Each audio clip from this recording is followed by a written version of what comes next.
yapıyorum ben. Bir şey mi yapıyorsun? Tokalarla buraya takıyorum. Yani oyun oynuyorsun. Onunla oynuyorum.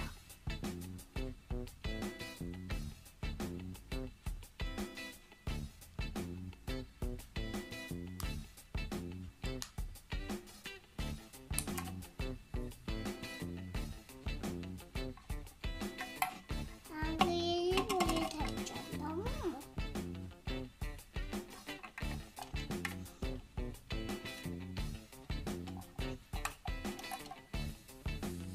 Çok mu zor?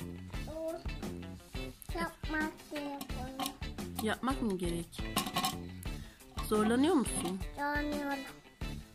O zaman yapmasak mı acaba? Yapıyorum anne. Peki sevdin mi? Sevdin mi? Yoruldun mu?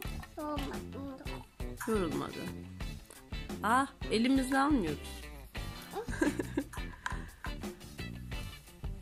Ama bununla alacaktık. Ateş olmadı.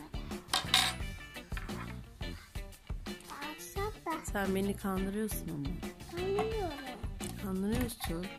Anlıyorum. Tokaları elinle alıyorsun. Benim almak.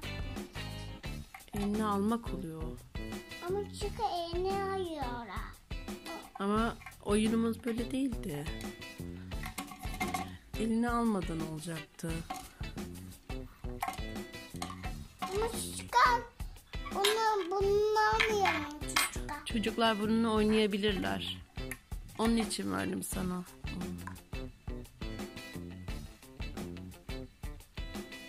Johnny. Johnny.